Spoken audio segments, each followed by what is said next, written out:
Imagine discovering that your quiet neighbor has a dark secret, a homemade box with human remains in it, hidden behind a false wall. And that's what we're diving into today, the unsettling case of Jerry Lynn Israel. It's one of those cases that really reminds you that appearances can be deceiving. Darkness can really lurk beneath the most ordinary facade. And we're talking about a woman who led a life, well, a life shrouded in mystery and violence, and leaving behind a trail of unanswered questions and shattered lives. Yeah.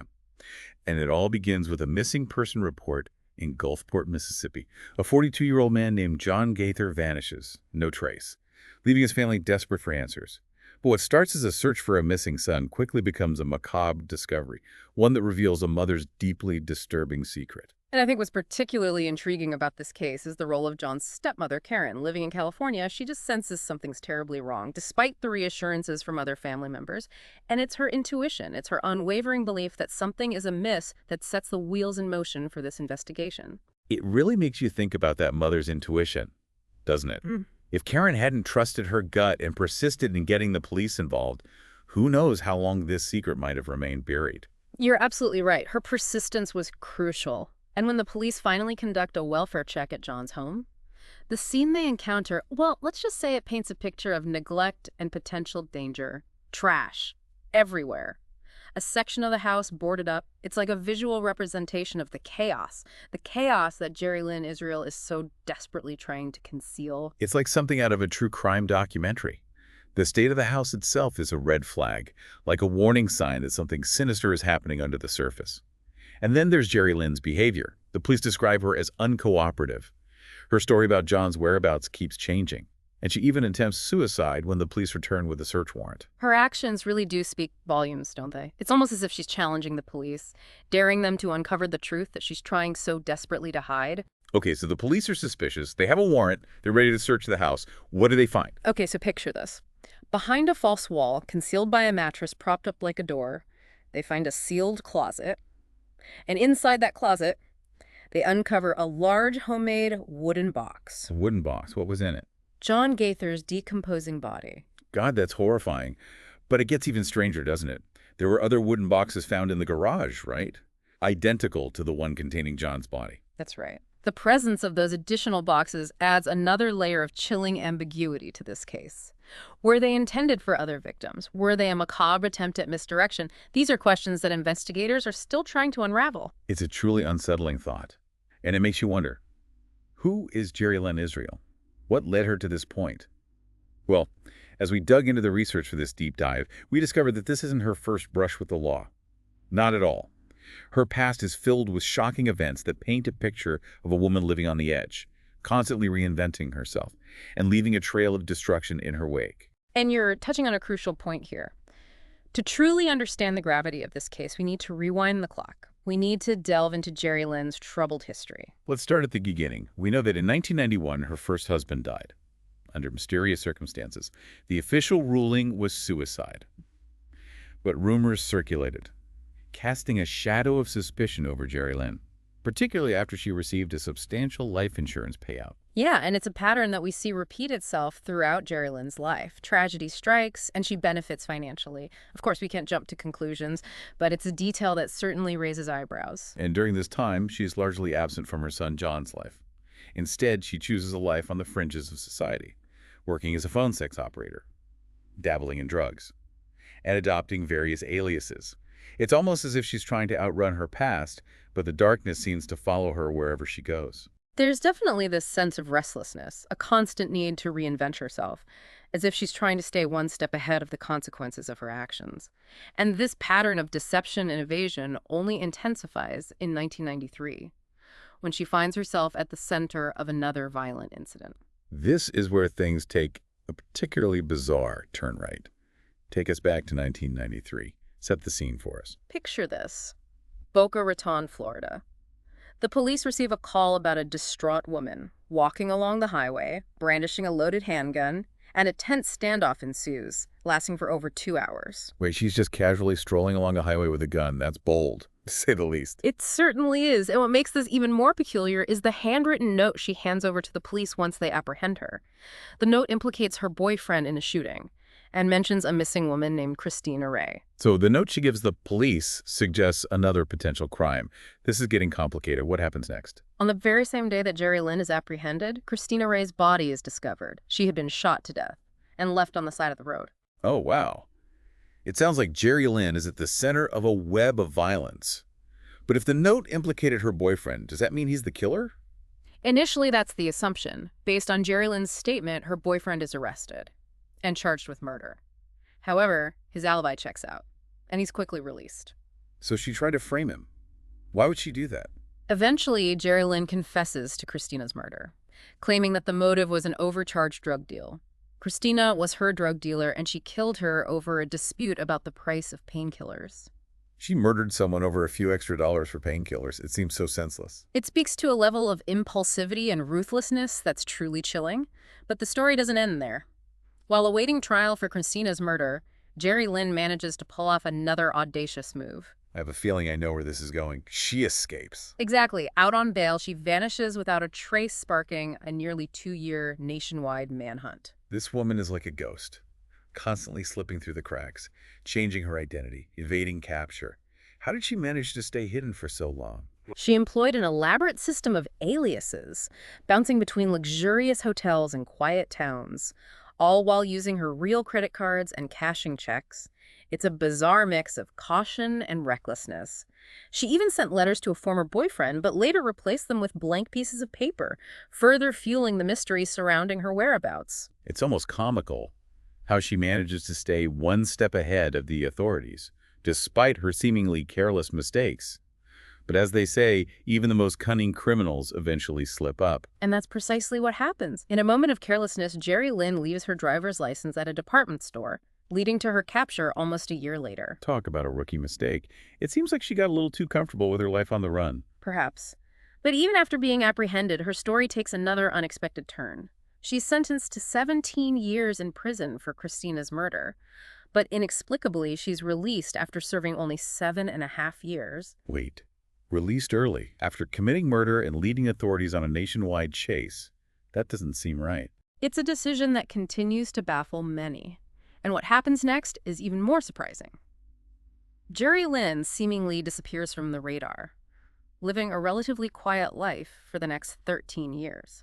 So after all that chaos, she finally settles down. What was she doing during this time? That's the question, isn't it? And it's during this period that she reportedly reconnects with her son, John. They even move in together in Mississippi, seemingly attempting to build a semblance of normalcy. It's hard to imagine what their relationship must have been like, knowing her past, and the fact that she was largely absent during his childhood. It seems like they were both trying to find some sort of stability and connection, despite the weight of their shared history. It's a fascinating and complex dynamic. Yeah. Two individuals, each marked by their own traumas, trying to forge a bond despite the shadows of their past. But their newfound peace is short-lived. Because in 2016, Jerry Lynn is arrested again, this time for drug charges. Do you know anything about the nature of these charges? Unfortunately, the specifics of this case haven't been made public. What we do know is that she served a relatively short sentence, and upon her release, returned to a life intertwined with her sons. And that brings us back to 2023, the year John Gaither is reported missing, setting off the chain of events that leads to the horrifying discovery of his remains in that homemade wooden box. Exactly. And with that, we've come full circle. Back to the unsettling reality of a son found dead in his mother's home, his life tragically cut short. This is already so much to process. Before we jump into the investigation of John's death, let's take a moment to reflect on everything we've learned about Jerry Lynn so far. It's like peeling back the layers of an onion, with each layer revealing something more unsettling than the last. It's a story that challenges our perceptions of family, of motherhood, of the lengths people will go to conceal their secrets. And as we delve deeper into the investigation, we'll continue to uncover more twists and turns, more questions than answers, as we try to make sense of this truly disturbing case. All right, so we've established that Jerry Lynn Israel has a troubled past, to say the least. But what can you tell us about the investigation into John Gaither's death? What's the evidence? So the autopsy revealed that John died from a single gunshot wound. And you know that echoes Jerry Lynn's previous murder of Christina Ray. It's a chilling parallel that immediately raised red flags for investigators. A single gunshot wound. Yeah. Does that suggest anything about the crime itself, or the relationship between Jerry Lynn and John? Well, it could suggest a crime of passion, a sudden act of violence. But remember, we're dealing with a woman who has a history of calculated deception. So it's entirely possible that this was premeditated, carefully disguised to look like something else. And there's the fact that she went to great lengths to conceal John's death, even sending letters to his family pretending to be him. That speaks to premeditation, wouldn't you say? Absolutely. Those letters, along with the false wall and the homemade wooden box, they all point towards a deliberate attempt to hide the crime and maintain that facade that John was still alive. It's almost as if she was trying to erase him completely, to control the narrative surrounding his disappearance. It's a chilling thought, especially considering her past behavior. Remember how during her time on the run, she would send letters to her boyfriend and then replace them with blank pieces of paper? It's like she has this compulsion to manipulate and distort reality. You've hit on a fascinating psychological element here. This pattern of deception suggests a deep-seated need for control, a desire to dictate how others perceive her, and the events unfolding around her. It's almost as if she's playing a game, testing the limits of believability, and seeing how far she can push the boundaries of reality. But the big question remains why? Why kill her own son? After all those years of separation, they were finally trying to build a relationship. It just seems so unfathomable. It's a question that haunts everyone involved in this case. But if we look at Jerry Lynn's history, one recurring theme emerges: a relentless pursuit of financial gain. From the life insurance payout after her first husband's death to her manipulation of various boyfriends, money seems to play a central role in her decision-making. So are we suggesting that she might have killed John for financial gain? But wouldn't that contradict the idea of them rebuilding their relationship? It's a valid question. However, remember the story Jerry Lynn fabricated when the police first arrived for the welfare check? She claimed John had left for Louisiana with a large sum of cash to buy a car. Could this have been a calculated attempt to explain away any missing funds if she had in fact stolen from him before taking his life? That's a disturbing thought. But it does align with her past behavior. It would make financial gain the connecting thread between both murders she's been linked to. It's a theory worth considering. However, we need to be cautious about drawing definitive conclusions until all the evidence is presented. There may be other motives at play that we haven't even considered yet. And then there's the issue of those other wooden boxes found in the garage. The police haven't released any information about their intended purpose, have they? What are your thoughts on those? Those boxes are like a physical manifestation of the unanswered questions surrounding this case. While it's tempting to speculate that Jerry Lynn was planning to use them for other victims, we have to avoid sensationalizing the situation without concrete evidence. You're right. But those boxes add a chilling layer of mystery to this already disturbing case. They make you wonder what dark thoughts were going through her mind. Was she a budding serial killer? Or was there a more mundane explanation for their existence? It's impossible to say for sure without further investigation. However, their presence speaks to the potential darkness that resided within Jerry Lynn. They represent the possibility of a much larger and more sinister story lurking beneath the surface. This whole case is a stark reminder that appearances can be deceiving, and that even those closest to us can harbor secrets, secrets that are both shocking and deeply disturbing. It forces us to confront the darker side of human nature, the potential for evil that can exist, even in the most seemingly ordinary individuals. It reminds us that we never truly know what's going on behind closed doors. It's a heavy thought. But amidst the darkness of this case, there's a glimmer of hope, the unwavering determination of John's stepmother, Karen. Absolutely. Her intuition and persistence played a crucial role in bringing this case to light. If she hadn't trusted her gut feeling and fought for answers, John's death might have gone unnoticed. Just another tragic statistic. Her actions remind us of the importance of listening to our inner voice, of speaking up when something doesn't feel right. Sometimes our gut feelings can be our most valuable guide, especially when dealing with situations that just seem off. You're absolutely right. Karen's story is a powerful testament to the importance of trust and intuition. It highlights the impact that one person's determination can have on seeking justice and uncovering the truth. So what does this all mean for us, the listeners? Why should we care about this case? Beyond its shock value. This deep dive serves as a chilling reminder that evil can lurk in unexpected places. It challenges us to question our assumptions about those around us, and to be vigilant in recognizing the signs of potential danger. It reminds us that darkness can wear many masks, and sometimes the people we think we know best are the ones capable of the most horrific acts. It also underscores the importance of mental health awareness. Jerry Lynn's history suggests a complex web of psychological factors that may have contributed to her actions. It highlights the need for greater understanding and support for individuals struggling with trauma, addiction, and personality disorders. You've hit on a crucial point. By addressing these societal issues, by creating a more compassionate and supportive environment, we can potentially prevent tragedies like this from happening in the future. We can help break the cycle of violence and offer a path towards healing and redemption. As we move into the final part of our deep dive, we'll explore the complexities of Jerry Lynn's psychology, the societal factors that might have contributed to her actions, and the broader implications of this case on our understanding of familial relationships and the dark potential that can reside within seemingly ordinary individuals. So we spent the last two parts of this deep dive uncovering some really disturbing details about Jerry Lynn Israel's life and the tragic death of her son, John Gaither. It's a story filled with twists and turns, lies and deception, and ultimately a chilling act of violence that leaves us grappling with way more questions than answers. It's a case that really challenges our understanding of human nature, the bonds of family, and just how far people will go to conceal their true selves. And as we delve into this final part of our deep dive, I think it's important to shift our focus, move away from the specifics of the investigation and more towards the broader implications of this case. What can we learn from Jerry Lynn's story? And how can we use this knowledge to potentially prevent similar tragedies from happening in the future? You're right, it's time to move beyond the shock value and really try to make sense of the senseless. We've talked about Jerry Lynn's troubled past, her history of violence and deception. But is there something deeper? Something in her psychology that might help explain her actions? Well, that's where things get particularly intriguing. While we can't offer a definitive diagnosis, without a professional evaluation, certain aspects of Jerry Lynn's behavior suggest potential psychological factors at play. For example? Well, her persistent use of aliases, her constant need to reinvent herself, and her tendency to fabricate these elaborate stories.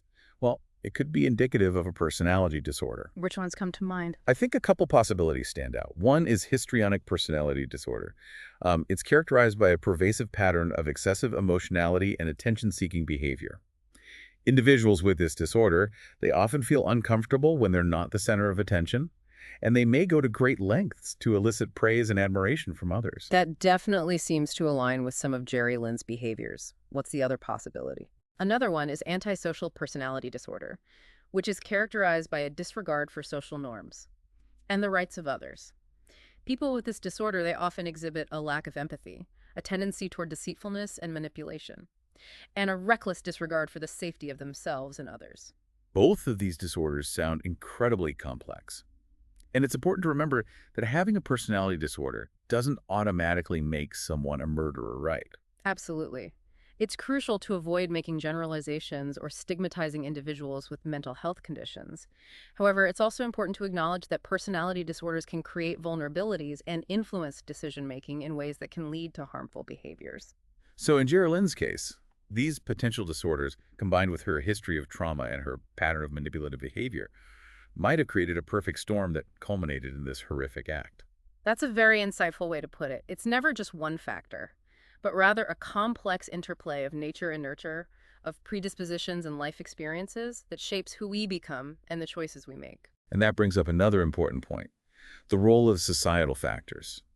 Jerry Lynn's life seems to have been marked by poverty, instability, and a lack of support. Could these external pressures have contributed to her descent into darkness? Yeah, I think it's impossible to ignore the impact of those factors. Poverty, substance abuse, and a history of trauma can create a cycle of disadvantage that's incredibly difficult to break free from. And while these factors certainly don't excuse Jerry Lynn's actions, they do provide context for understanding the path she took. It's a reminder that we're all products of our environment to some extent. And it really highlights the need for greater societal support for individuals facing these challenges. Exactly.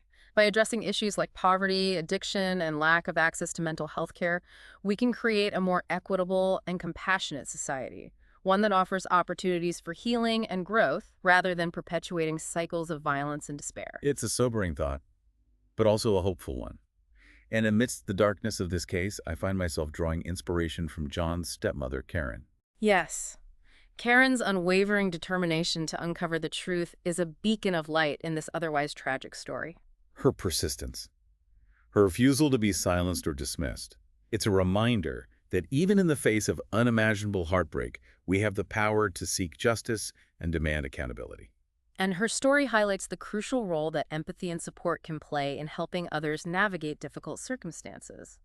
It's a reminder that even small acts of kindness can make a world of difference. So as we wrap up this deep dive, I think it's important to ask ourselves what we can learn from this case. What are the takeaways that we can carry with us? For me, this case underscores the importance of trusting our instincts. If something feels wrong, if we have a gut feeling that something isn't right, we need to listen to that inner voice and take action. It also reminds us that appearances can be deceiving. The people we think we know, even our own family members, can harbor secrets and struggles that we may never fully comprehend. And perhaps most importantly, this case highlights the urgent need for greater awareness and understanding of mental health issues. By destigmatizing mental illness and providing access to quality care, we can create a society that is more supportive and compassionate, and hopefully prevent tragedies like this from happening in the future. This deep dive has been a journey into the darkest corners of the human experience, but it's also been a testament to the power of persistence, the importance of intuition, and the enduring strength of the human spirit. If this case has sparked your curiosity, we encourage you to do your own research, explore the available resources, and draw your own conclusions. Share your thoughts in the comments, and subscribe for more dives into the fascinating and sometimes unsettling depths of the human experience.